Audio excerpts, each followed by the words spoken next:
consumió el holocausto y las víctimas, y la gloria del Señor llenó la casa. Y no podían entrar los sacerdotes en la casa del Señor, porque la gloria del Señor había llenado la casa del Señor, es decir, el templo. Cuando vieron todos los hijos de Israel descender el fuego y la gloria del Señor sobre la casa, se postraron sobre sus rostros en el pavimento y adoraron. Y alabaron al Señor diciendo: porque el Señor es bueno y su misericordia es para siempre. Tome su asiento, preparemos nuestro corazón. Ya nuestro hermano oró por este tiempo y vamos a tomar en fe esa oración que nuestro hermano hizo. Vamos a hablar, hermanos amados, sobre lo que tiene que ver con la purificación del templo. La Biblia describe, hermanos, este evento aquí en el segundo libro de las Crónicas, en el capítulo 7. Describe un evento que dice que cuando el siervo de Dios dice que ora por el templo, de repente dice que desciende fuego del cielo, consume el holocausto, las víctimas, y dice que comienza a descender una nube sobre el templo. Y cuando los sacerdotes ven, dice que comienza esa nube a descender y comienza, dice, a llenar el templo. De tal modo, dice, que no podían entrar los sacerdotes al templo porque quizás se puso espesa la nube en el templo, se llenó. No sabemos realmente cómo fue el mover de esa nube en el templo. Pero el punto es de que los sacerdotes dicen que no pueden entrar al templo. Tal vez no se veía. Tal vez no sé qué fue lo que ellos sintieron o vieron, pero no podían, dice, entrar al templo. Y cuando ellos miran, dice que reposa sobre el templo, dice, la nube. Ellos dicen que se postran en tierra y comienzan, dice, a alabar al Señor, a bendecir al Señor y a proclamar que Él es bueno. Vamos a hablar sobre la importancia del templo. Dígale que tiene un lado, por si no lo sabías, eres tan importante que no te lo imaginas. Pero dígaselo con todo el corazón. Eres tan importante que no te lo imaginas. Y alguien puede decir, pero hermano, pero si yo soy de México y a poco soy importante, es que no tienen nada que ver nacionalidades, razas ni colores. Cuando hablamos del templo, estamos hablando, hermano, de lo más importante que hay sobre la faz de la tierra y que comunica el cielo con la tierra. No hay otro lugar que haga esa comunión entre el cielo y la tierra. No hay. Fue el templo desde los principios. Dios lo estableció de esa manera. Estos pasajes nos dan a conocer la grandeza que representa el templo. No hay nada más significativo que una la tierra con el cielo que el templo. Dios eligió el templo como lugar de habitación entre los humanos. Éxodo capítulo 25, verso 8 dice: y harán un santuario para mí y habitaré en medio de ellos. También ordenó el Señor construir un arca llamada el arca del testimonio. Ahí mismo en Éxodo capítulo 25, verso 18 dice: harás también 2 querubines de oro, labrados a martillo los harás en los 2 extremos del propiciatorio. Y ahí en el verso 22, de ahí mismo, dice el Señor: de ahí me declararé a ti y hablaré contigo de sobre el propiciatorio de entre los dos querubines que están sobre el arca del testimonio. Todo lo que yo te mandare para los hijos de Israel. Voy a tratar de escribir un poco esto. Quiere decir que Dios dijo, constrúyame un tabernáculo, constrúyanme un templo, constrúyanme un lugar y en ese lugar yo voy a habitar ahí. Y dice, ahí en ese lugar que me van a construir para que yo habite, dijo, también van a construir un arca llamada el arca del testimonio o el arca del pacto. Y dijo el Señor, y le van a labrar, dice, a martillo, le van a labrar 2 querubines. En un lado del arca y en el otro lado dice, que toquen con sus alas, que cubran el arca del testimonio o el arca del pacto. Y esa arca del pacto, dice la historia que en el centro dice que tenía un aposento llamado el propiciatorio, que era el lugar donde el sacerdote tenía que depositar la sangre del sacrificio.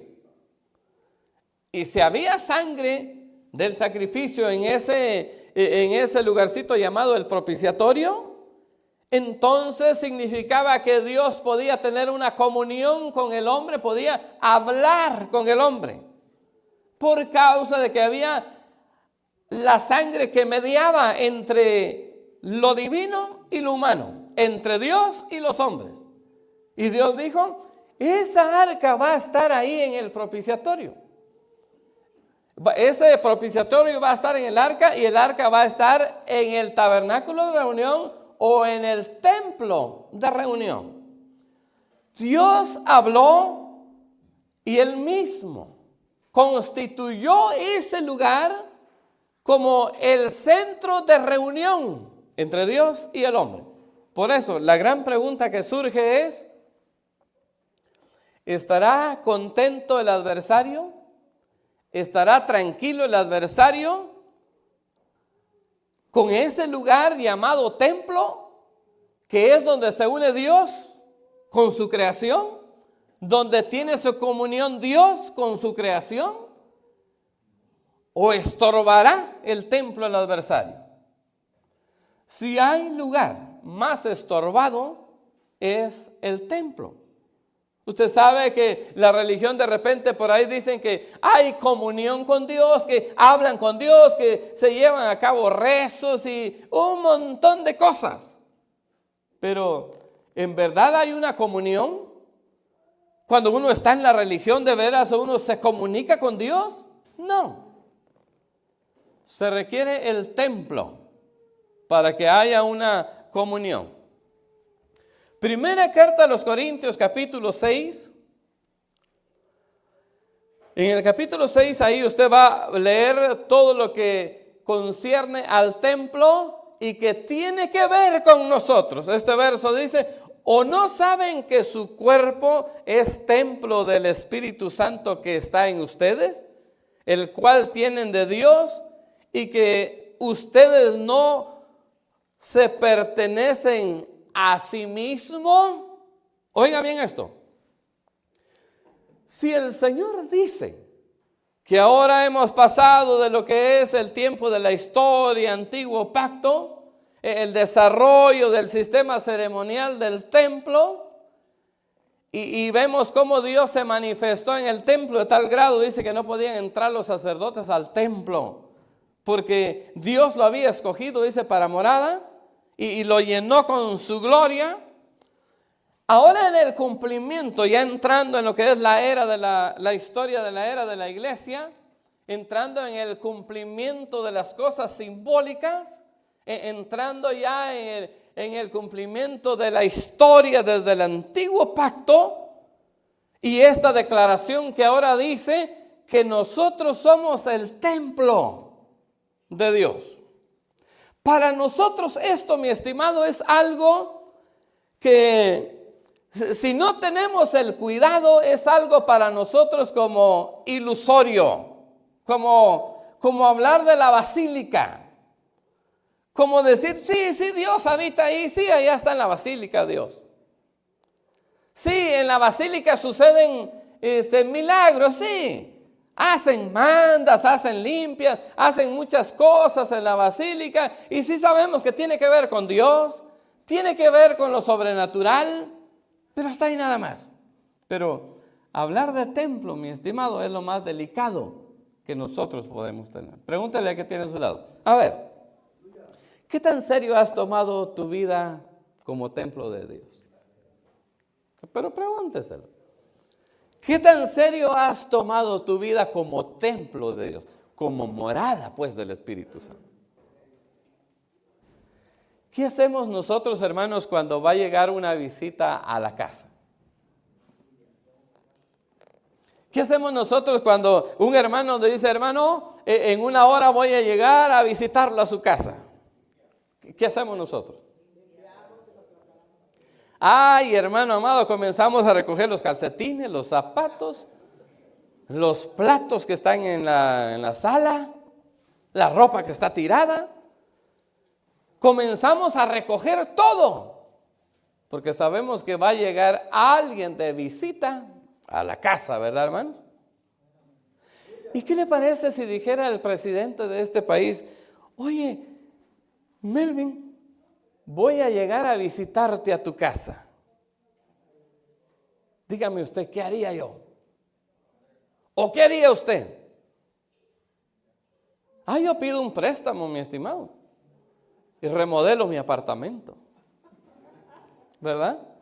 Le pongo muebles nuevos, le pongo olor, le pongo un montón de cosas, ¿verdad?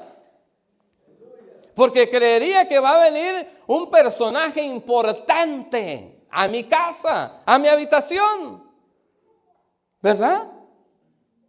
Creo que haría la mejor comida, pondría los mejores olores, los mejores muebles, me prepararía porque sé que va a llegar alguien importante a mi casa.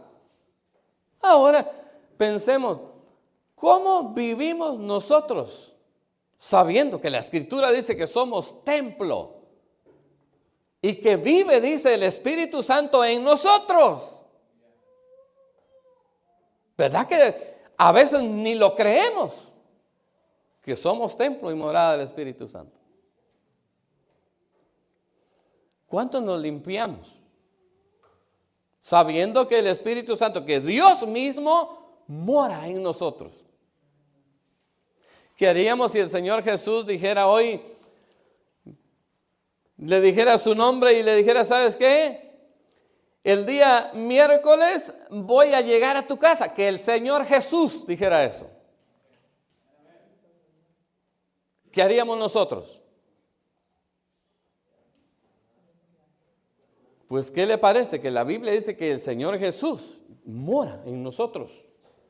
Ya está en nosotros. ¿Sí entendemos, mis estimados? La importancia de ser templo y morada del Espíritu Santo. Si cuando entramos, hermanos, yo recuerdo que entraba a la basílica, entraba a la catedral. Yo recuerdo que mi madre decía, de repente yo llevaba tal vez monedas en la bolsa. Y usted sabe que cuando uno es niño, uno se pone feliz con unas cuantas monedas y a cada rato quiere estarlas contando, ¿verdad, hermano? Y yo recuerdo que cuando entraba a la basílica y de repente me acordaba que tenía las monedas, las sacaba y empezaba a contarlas y se me caía una. Y empezaba a hacer ruido la moneda donde caía. Y ahí todo estaba solemne, silencio. Y mi madre casi me sacaba de la oreja. Calladito en la basílica. Porque se decía que ahí habitaba Dios. O por lo menos mirábamos la imagen y decíamos que ahí estaba Dios. Y había tanta reverencia. Pensemos por un momento entonces, ¿cómo vivimos nosotros nuestra vida como templo? Como la morada de Dios, del Dios eterno. ¿Cómo vivimos nosotros? ¿Qué tanto nos interesa que está esa presencia en nosotros? Puede que sucedan dos cosas. Puede que no esté el Espíritu Santo en nosotros, o puede que no nos interese que esté. Una de dos. Si no hay ese temor ahí adentro, si no hay entonces acá adentro esa reverencia hacia el Señor, lo más probable es que no esté morando el Señor ahí. Hermano, pero si yo voy a la iglesia, ¿pero qué tiene que vengamos a la iglesia? ¿Qué tiene que ver? Nada. Nada. Yo puedo estar en la iglesia y puedo estar vacío de Espíritu Santo. Y puedo convertirme solamente en religioso. Y el religioso le da lo mismo hacer una cosa que otra. Pero el que es templo tiene reverencia. Porque no es un mito, no es una parábola, es una realidad. El Dios del cielo, el creador del universo, está ahí en el corazón. ¿Puedes glorificar al Señor con todo el corazón? Por eso le digo, si el Espíritu Santo mora en nosotros, Dios que es Espíritu, que es Santo, mora en nosotros, mi estimado, nosotros somos perseguidos por el adversario.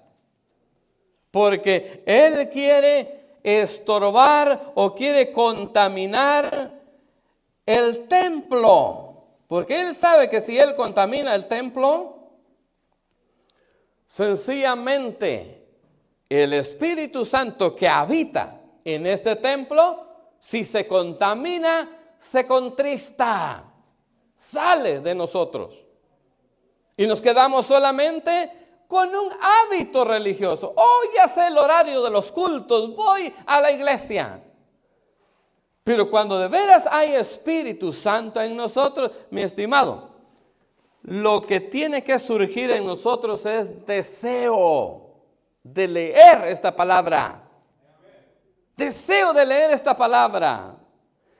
Deseo de orar.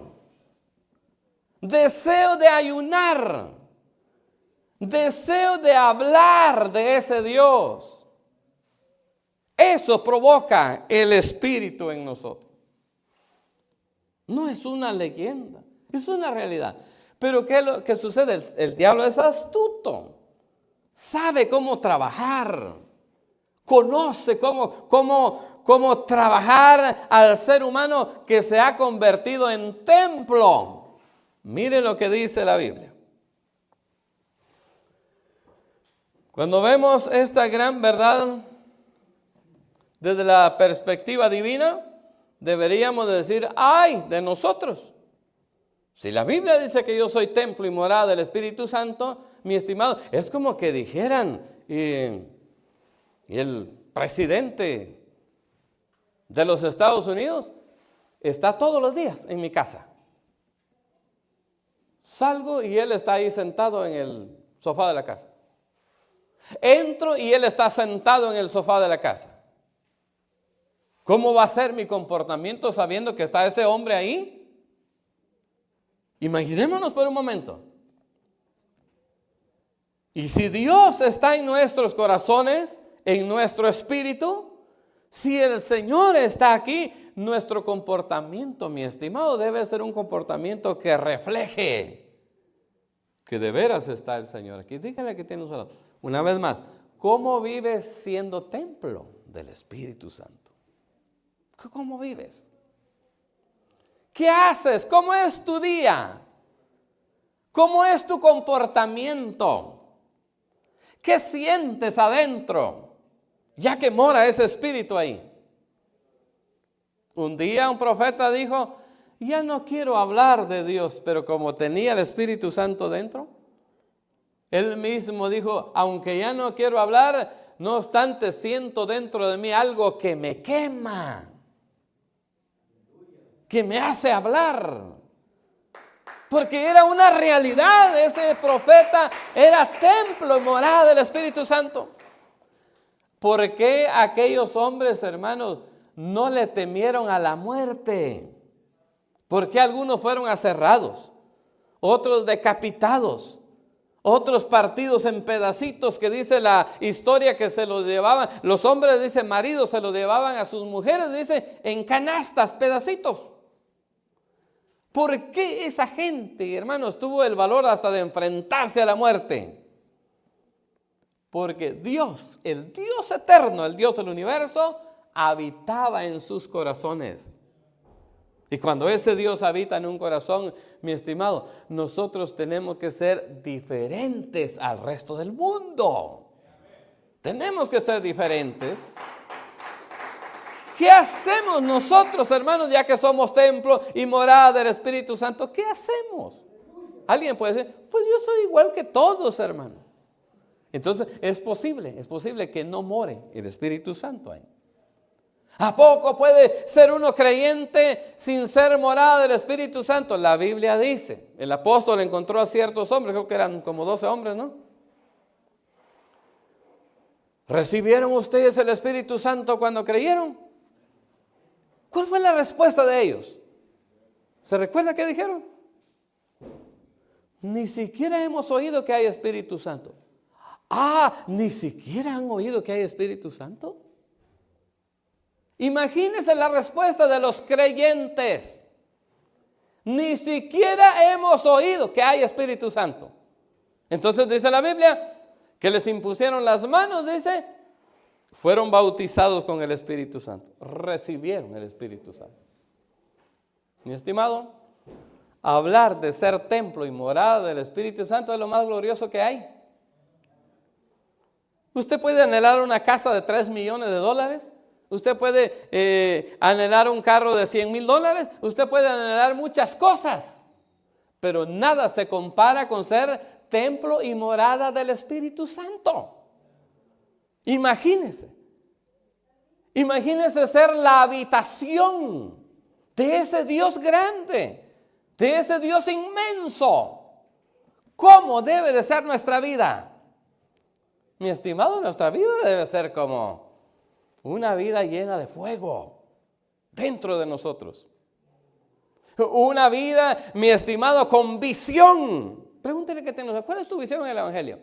Ay, hermano, yo creo que yo me miro en 10 años viniendo a la iglesia, viniendo siempre a la iglesia nada más, sin hacer nada, sin tener una visión. Y si el Señor nos llama hoy a su presencia, ¿qué le vamos a decir que hicimos? ¿Qué le vamos a decir al Señor?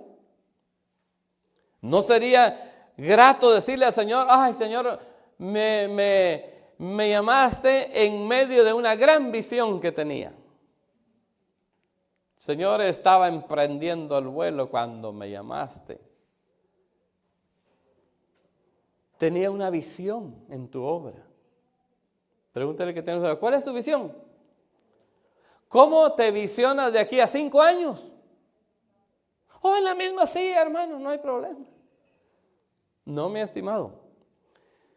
Nosotros, si somos templo y morada del Espíritu Santo, nosotros, hermanos, estamos creados para ser visionarios, para creer cosas grandes, para hacer cosas grandes. Si el Señor dijo, si esto hacen ahora ustedes aquí, o si esto hago yo, ustedes harán cosas mayores en aquel día. ¿Verdad, hermanos? Si el Señor dijo que haríamos cosas mayores, quiere decir que Él mismo estaría dentro de nosotros y haríamos más, porque no estaría Él en un solo cuerpo como estaba, estaría en muchos cuerpos como hoy. Si Él hizo muchas cosas estando Él en un cuerpo nada más, ¿cuánto más tendría que hacer ahora el Señor estando en cada uno de nosotros? 40 Cristos. Si un Cristo hizo muchas cosas, ¿cuánto podrían hacer 40 Cristos? Porque cristiano quiere decir un pequeño Cristo. Así como aquel cuerpo humano se convirtió en templo y morada del Espíritu Santo, así nos hemos convertido nosotros hoy en templo y morada del Espíritu Santo. Y la pregunta es, ¿qué tanto se parece nuestra vida a la vida terrenal de Cristo? Aunque sea, diga nada más. ¿Puede glorificar al Señor con todo su corazón? Imagínense nada más lo que hizo el Señor en aquel cuerpo humano. Y si ahora Cristo mora en nosotros, porque a todo esto, hermanos, ¿en cuántos corazones mora Cristo? No decimos nosotros, oh, Cristo mora aquí. Si Cristo mora en nosotros hoy, tiene que hacer algo. Porque no creo en un Cristo, hermano, que se va a posesionar de un templo para estar ahí como aquellas estatuas en los templos. Porque usted sabe, los templos, ahí está Cristo y está crucificado. Otros lo tienen acostado. Y ahí está un Cristo muerto. Pero si nosotros somos templo y morada del Espíritu Santo, del Cristo vivo, mi estimado, nosotros tenemos que accionar para hacer cosas grandes y darnos a conocer como la iglesia del Dios vivo. La iglesia verdadera. Bien. La Biblia entonces, hermanos, habla. Por esta razón el adversario está súper interesado en contaminar el templo. Porque sabe que un templo contaminado no puede funcionar en su propósito ni puede retener la presencia del Señor. Y un templo sin la presencia del Señor es un lugar que se convierte en una fortaleza de demonios que operan para destrucción. Y lo más delicado, que quedamos expuestos a la ira de Dios. Porque allá en 1 Corintios capítulo 3, verso 17 dice, si alguno destruye el templo de Dios, Dios lo destruirá a él, porque el templo de Dios es santo y es eso lo que vosotros sois. Mire lo delicado de ser templo. Diga que tengo, si ser templo y morada del Espíritu Santo es lo más delicado que hay. Es lo más delicado que puede haber. Porque atesoramos al Dios vivo en nosotros y estamos rodeados de un diablo vivo también, que está buscando la forma de contaminar el templo. Y cuando vemos, venga conmigo, Mateo capítulo 21. Miren lo que dice la Biblia en Mateo capítulo 21. El adversario siempre ha estado interesado en contaminar el templo, porque él sabe que no hay otra manera más efectiva de que el Espíritu salga de nosotros que a través de la contaminación. Por el otro lado, el Señor está dispuesto a purificar su templo también. Jamás el Señor se va a dar por vencido, porque escrito está que el que comenzó la buena obra en nosotros es fiel para perfeccionarla hasta el día de su venida. Él es fiel. Lo que Él comenzó a hacer en mí, lo va a perfeccionar. Lo va a perfeccionar. Él no está dispuesto a dejarse vencer por el adversario. Él va a trabajar para purificarnos.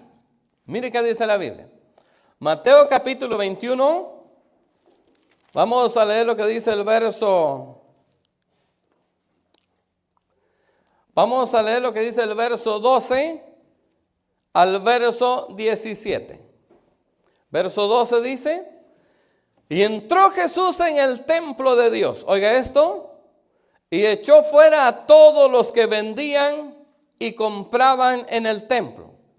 Y volcó las mesas de los cambistas y las sillas de los que vendían palomas. Y les dijo, oiga esto, escrito está. Oiga esto, mi casa, casa de oración será llamada, mas vosotros la habéis hecho cueva de ladrones. 14. Y vinieron a él en el templo ciegos y cojos y los sanó. Pero los principales sacerdotes y los escribas, viendo las maravillas que hacía, y a los muchachos aclamando en el templo y diciendo, Hosana al Hijo de David, se indignaron. Y le dijeron, ¿oyes lo que estos dicen? Y Jesús les dijo, sí. ¿Nunca leísteis de la boca de los niños y de los que maman, perfeccionaste la alabanza? Y dejándolo salió fuera de la ciudad a Betania y posó ahí. Mateo describe, a mi parecer, el comienzo de la contaminación del templo, que llevó al templo a un azote, diga conmigo azote, que dio como resultado la purificación de este mismo. La contaminación siempre comienza con lo más insignificante, que se convierte en una pequeña puerta abierta, suficiente para que el adversario se instale y comience a trabajar. Algo insignificante podría ser, quizás, ¿qué tiene de malo faltar a los cultos? Dejar de servir al Señor, dejar de tener comunión con los hermanos, dejar de apoyar la obra, dejar de hablar del evangelio, practicar lo que practica el mundo. Al final, oiga bien, la paloma es un tipo de inocencia, un espíritu que nos hace sentirnos inocentes y en paz. Mire cómo Mateo describe la contaminación del templo. El Señor mira el templo. Dígale que tiene a su lado, Señor, mira el templo. Lo miraba. Ahora, si el Señor está en nosotros, ¿no mirará el templo? ¿O será que el Señor está ciego, el que mora en nosotros? Si decimos que el Señor mora en nosotros, Él mira, mi estimado. Y Él mira el templo. Y Él sabe, Él entiende, Él lo conoce porque es su templo. Entonces resulta que mira el templo y de repente se da cuenta, dice la Biblia, Mateo dice, que el templo comenzó a contaminarse con cambistas y con los que vendían palomas. ¿Qué eran los cambistas? Los cambistas eran gente que se dedicaban a cambiar la moneda extranjera por la moneda local. Es decir, pues recuerda que en Israel venía gente de todos lados. Venían a presentar sacrificios en el templo. Y ellos, como tenían su moneda nacional extranjera, para poder comprar sacrificios, tenían que cambiar moneda. Y mire cómo comienza la contaminación del templo. Dígale que tiene ponle mucho oído y mucho ojo a esto. Mire cómo el adversario comenzó a contaminar el templo. Primero, los cambistas. Oh, y eso no los he visto por acá, hermano. Los cambistas, los que cambian la gloria de Dios por la gloria de este mundo. Sus privilegios por cosas de este mundo. Sus visiones por intereses de este mundo. Los cambistas, los que se dedican al cambio, fueron los primeros que se establecieron en el templo.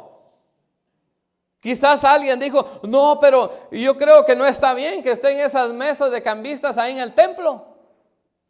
Y quizás dijeron, pero ¿qué tiene de malo? No tiene nada de malo. Que cambien, no, nada que ver, está bien. Porque usted sabe que a veces nosotros comenzamos a acomodarnos con lo poquito. Ignorando, o quizás sabiéndolo, pero estando conscientes de que la Biblia dice que un poquito de levadura leuda toda la masa. Un poquito de levadura. Levadura quiere decir lo que altera el orden. Una pequeña cosa que altere el orden suficiente para que nos altere toda la vida espiritual como templos de Dios. Resulta que se ubicaron primero las mesas de los cambistas. Y tal vez dijeron, pero pobrecitos los pobres, porque usted sabe que las palomas eran el sacrificio de los pobres, ¿verdad? Quizás dijeron, pero los pobres no tienen tanto dinero para ir muy lejos. Traigámosle las palomas aquí al templo y aquí se las vendemos. ¿Pero qué tiene de malo? Son palomitas blancas. Entonces resulta que comenzaron a poner las jaulas de las palomas en el templo.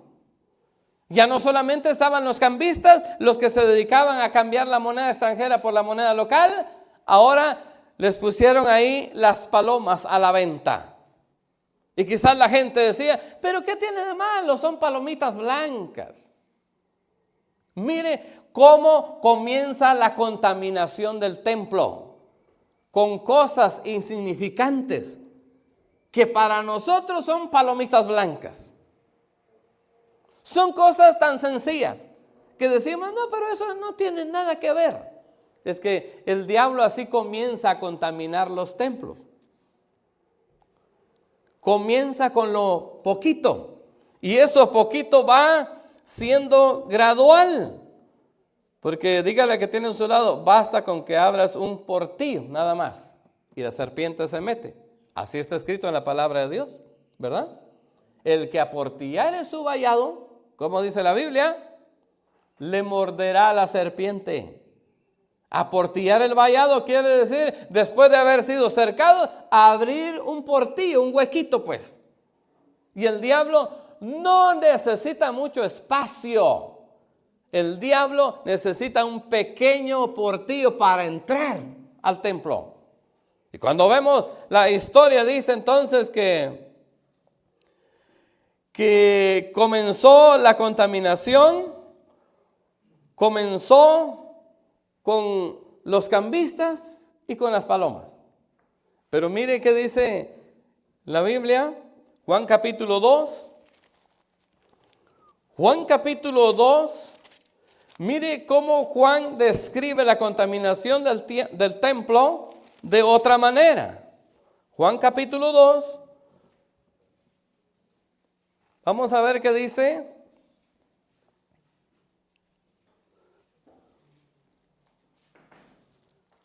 Gloria a Dios.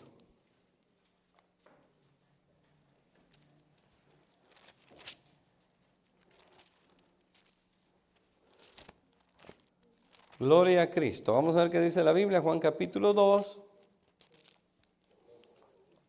Vamos a leer el verso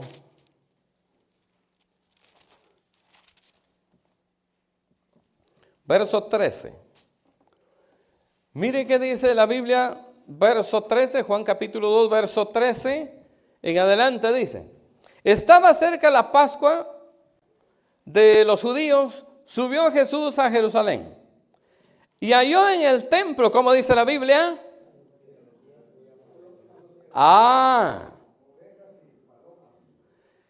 Y halló en el templo a los que vendían bueyes, ovejas y palomas.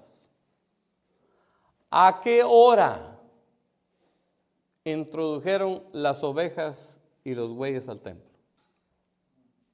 No se dieron cuenta, mi estimado. Juan describe la degradación del templo o la contaminación del templo de la forma contraria que la describe Mateo. Mateo comienza de lo poquito hacia arriba y Juan comienza de lo de arriba hacia abajo, ¿verdad? Juan dice, describiendo primero los bueyes, las ovejas, dice, las palomas y los cambistas. Y mire qué dice el verso 14. Bueno, verso 14. Y halló en el templo a los que vendían bueyes, ovejas y palomas, y a los cambistas ahí sentados. Y haciendo un azote de cuerdas, echó fuera del templo a todos, y las ovejas y los bueyes, y esparció las monedas de los cambistas, y volcó las mesas. Y dijo a los que vendían palomas, quitad de aquí esto, y no hagáis de la casa de mi padre casa de mercado. Entonces se acordaron sus discípulos que estaba escrito, el celo de tu casa me consume. Y los judíos respondieron y le dijeron, ¿qué señal nos muestras ya que haces esto? Respondiendo Jesús y les dijo, destruid este templo y en 3 días lo levantaré. Dijeron luego los judíos, en 46 años fue edificado este templo y tú en 3 días lo levantarás. mas él hablaba del templo de su cuerpo. Por tanto, cuando resucitó de entre los muertos, sus discípulos se acordaron que había dicho esto y creyeron la escritura y la palabra que Jesús les había dicho. Hermanos amados, mire hasta dónde llegó la contaminación del templo. Cambistas, palomas, ovejas y bueyes. ¿Hasta dónde? Me imagino que cuando pusieron las mesas de los cambistas nadie lo notó. Tal vez dijeron, pero pues ni se miran las mesas, ahí déjenlas. Con el dinero ahí déjenlo. Quizás cuando introdujeron las palomas no se notó mucho. Pero ¿qué tal ya cuando empezaron a traer las ovejas? Porque un corral de una oveja es más grande que una jaula de una paloma, ¿sí o no? ¿Verdad? ¿Y cómo es el corral de un buey o de bueyes? Pensemos por un momento, de una mesita con dinero a un corral de bueyes. ¿No lo iba a mirar el Señor? La Biblia dice, el verso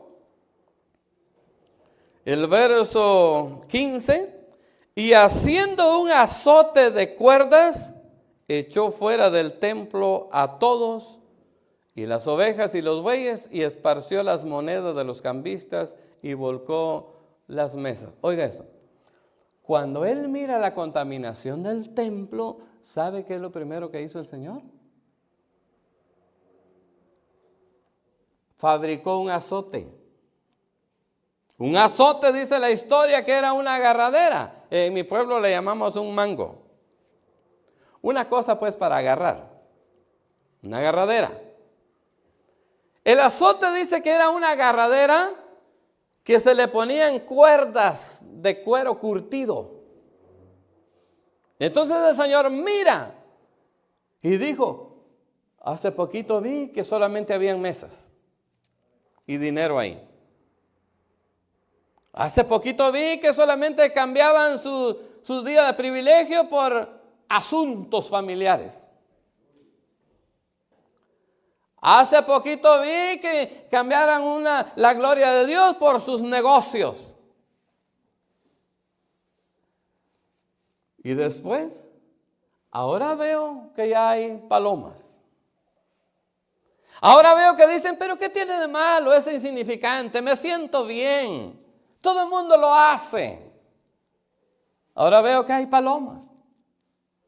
Y después creo que dijo el Señor, y ahora ya hay ovejas. Oh, pero son para el sacrificio del Señor, pero están en el templo. Están los corrales en el templo. Ya los animales están haciendo cosas en el templo, en la casa de oración. Y quizás de repente se dio la otra vuelta y dijo, y ahora ya hay bueyes en el templo. Ahora ya perdieron toda sensibilidad. Lo mismo le da una paloma que un buey. Lo mismo le da ofender a Dios en una cosa pequeña que en una grande. Lo mismo le da decir una mala palabra que una fornicación o un adulterio. Es lo mismo. Entonces dijo el Señor, como mi templo es casa de oración, y como siento celo, porque ahí dice la Biblia, que Él lo hizo por celo, porque le consumía el celo al ver el templo contaminado. Pero pregúntale que tiene un celo. A ver, ¿se siente agradado el Señor contigo? Si usted siente, porque uno siente, mi estimado, tiene una conciencia uno. Si usted siente convicción, siente paz en su corazón, dele gracias al Señor. Pero si no, aflíjase. No vaya a ser que el Señor ya esté preparando el azote. No vaya a ser que el Señor ya esté preparando la agarradera. Y ya está preparando las cuerdas de cuero. Y está fabricándose su azote.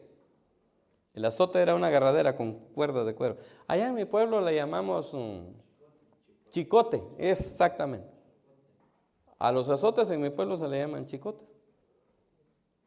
Los hacen con cuero curtido y a veces con cuerdas plásticas.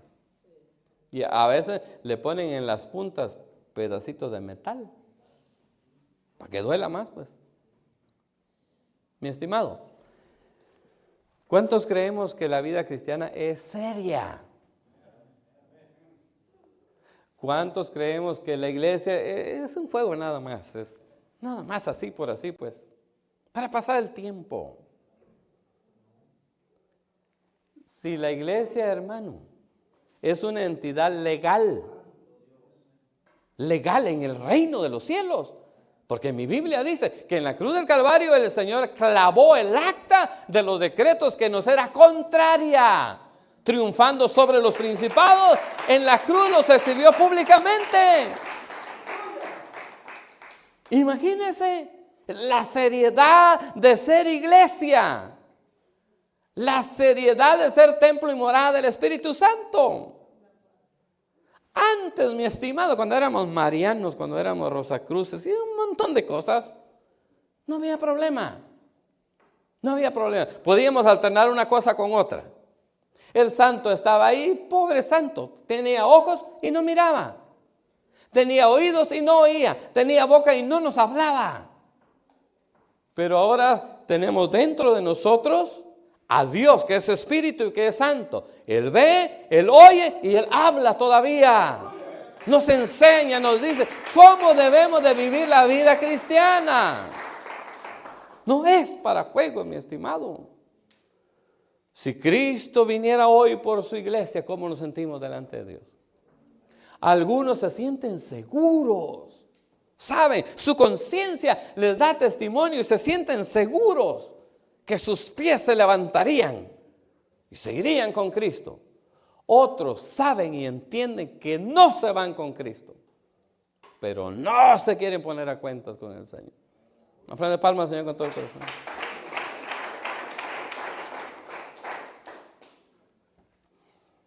Miren qué dice la Biblia entonces. Mateo capítulo 21. Volvamos a volver otra vez aquí también, pero miren lo que dice la Biblia, Mateo capítulo 21. El Señor entonces hizo el azote de cuerdas.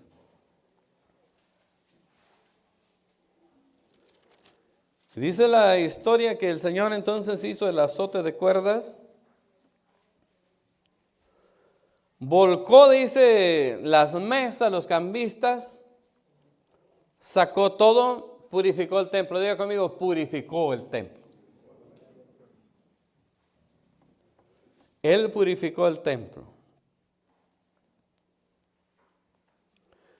Dice entonces la Biblia, ¿cómo dice el encabezado del verso 12? Purificación del templo. El Señor purificó el templo. El verso 14 dice, y vinieron a él en el templo ciegos y cojos y los sanó. Pero los principales sacerdotes y los escribas, viendo las maravillas, diga conmigo maravillas, que hacía, y a los muchachos aclamando en el templo, diga conmigo alabanza, y diciendo Hosana al hijo de David, se indignaron. Y le dijeron, ¿oyes lo que estos dicen? Y Jesús le dijo, sí. ¿Nunca leíste de la boca de los niños y de los que maman, perfeccionaste la alabanza? Mi estimado, esto que está pasando aquí, ¿está pasando antes de la purificación del templo o después de la purificación? Después de la purificación. Hay tres cosas que suceden después de la purificación. Cuando hablamos de purificación, estamos hablando, mi estimado, de entrar a un azote de Dios. De entrar a un azote de Dios. Eso es. Cuando alguien está en un azote de Dios, aunque oremos, ayunemos, hagamos 1000 cosas, no pasa nada, porque es el Señor purificando su templo, porque lo ama. porque siente celo del templo.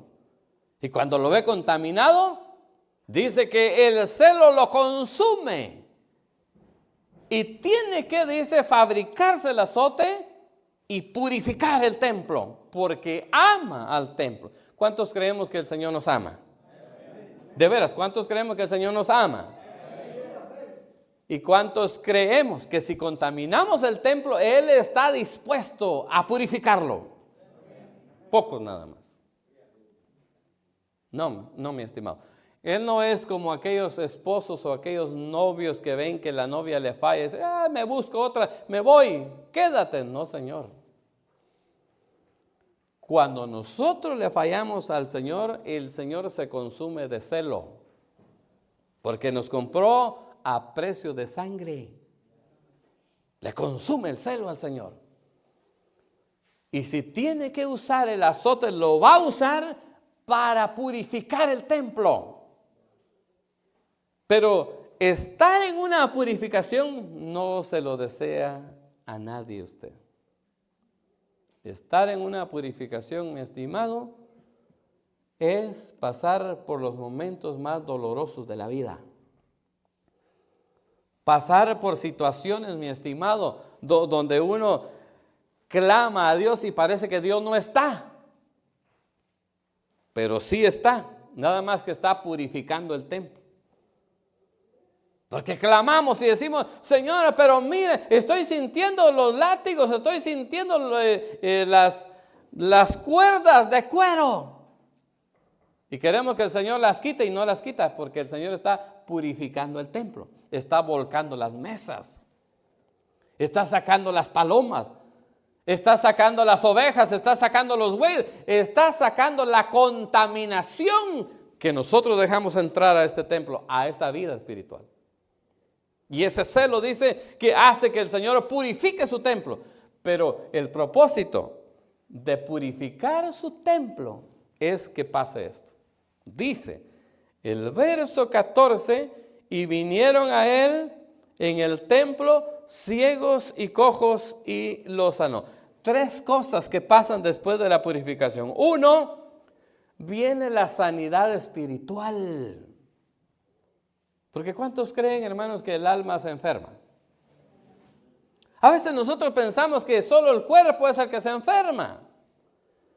Que solo el cuerpo es el que se contamina cuando comemos la comida ya echada a perder, expirada, no nos dimos cuenta.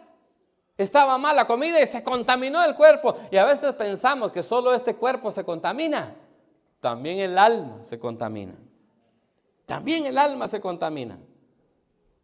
Se contamina con cosas del mundo, formas de pensar del mundo, formas de actuar del mundo, formas de vivir la vida como vive el mundo, contamina nuestras almas.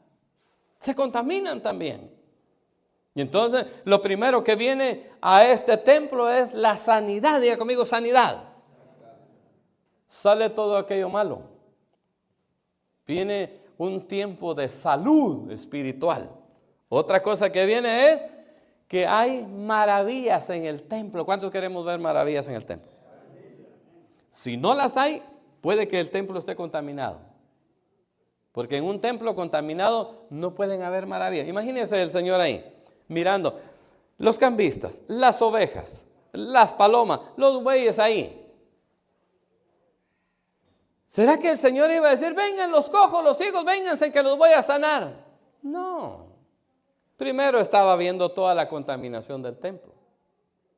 Y una vez que limpia, purifica el templo, entonces comienzan a llegar los cojos, los ciegos y los sana. Lo primero que llega entonces es la sanidad. Lo segundo que viene es que comienzan a haber maravillas en tu vida espiritual. Comienzas a ver la gloria de Dios en tu vida. Lo tercero, comienzas a dar la alabanza perfecta. Fíjese bien, nosotros tenemos como concepto la alabanza, que los hermanos de la alabanza, el que toca la batería, el que toca el piano, o los hermanos de la alabanza, o el tiempo de la alabanza. Pero bíblicamente alabanza quiere decir contar lo que Dios hace con nosotros. ¿Eso es alabanza? Eso es alabanza.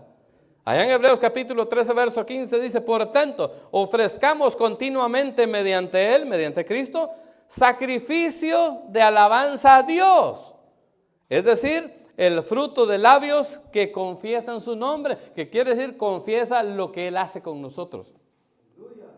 La verdadera alabanza es lo que nosotros contamos que Dios hace con nosotros. Pero Él no va a hacer nada si el templo está contaminado. Bueno, va a hacer algo, sí, que es purificar el templo. Nosotros somos humanos. Nosotros compartimos, pero Dios no comparte su gloria con nadie. Hermano, pero ¿no compartirá el Señor su gloria con mi trabajo? No, Señor, no lo va a hacer. Pero ¿no compartirá su gloria con mis amigos? No lo va a hacer. Tenemos que ser exclusivos del Señor.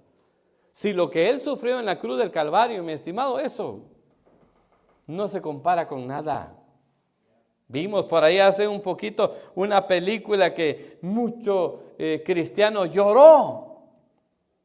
Y dijo: ay, cómo sufrió el Señor. Eso no es nada de lo que el Señor sufrió. Esa es una película. Y aunque trataron de asimilar un poco los padecimientos del Mesías, no se compara lo que Él sufrió por nosotros. Y ahora nosotros como templo, ¿qué tanto sufrimos nosotros?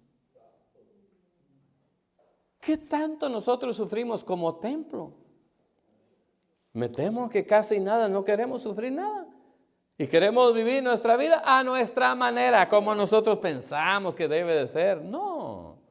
Dios va a purificar, diga que tiene a su lado, Dios va a purificar su templo.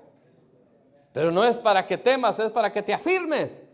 Porque después de la purificación viene la sanidad espiritual. Después de la purificación vienen las maravillas de Dios. Después de la purificación viene la verdadera alabanza. Si hoy nos pregunta: oiga usted, testifíqueme, ¿qué ha hecho su Dios con usted? Ese Cristo que usted dice que tiene, ¿qué ha hecho con usted? ¿Qué va a decir usted? ¿Hay alabanza para el Señor? ¿Cuántos fueron sanados esta semana? Entonces tiene alabanza para Dios. ¿Cuántos recibieron una visión esta semana? Entonces hay alabanza para Dios. ¿Cuántos recibieron un milagro de Dios? Hay alabanza para... Esa es la verdadera alabanza que confiesa el poder de Dios. No son los cantos. Yo puedo cantar cantos y cantos y cantos con los ministros de la alabanza aquí, cantar y cantar, y puedo estar cantando algo que ni por cerca está en mi vida. ¿Verdad? No te dejaré jamás, Señor. Y dejando al Señor a cada día. Son cantos nada más. A veces son vacíos en el sentido de nuestra vivencia con Dios. Son puras palabras nada más. Eso no es la alabanza. La verdadera alabanza, dice el escritor de los Hebreos, que es lo que hablamos, que confiesa los milagros que el Señor hace con nosotros. Esa es la verdadera alabanza que mueve el cielo. Es la verdadera alabanza que se oye en el cielo. Lo que Dios hace en la tierra. Lo que hablamos, las maravillas que Dios hace en la tierra con nosotros, es lo que los ángeles aprecian. No es el canto, porque si hoy decimos que lo que hoy oímos, la música, eso es la alabanza del Señor, me temo que sea la alabanza del Señor. Que no sea la alabanza del Señor. No, hermanos, son cantos que le cambiaron la letra, le pusieron aquí la misma música que el Buki, que allá, que Vicente Fernández. Le cambian la letra. Y esa es la alabanza. Es negocio solamente. La verdadera alabanza bíblica es lo que Dios hace conmigo. Y Dios no va a hacer nada conmigo si mi templo está purificado. Si hay desobediencia.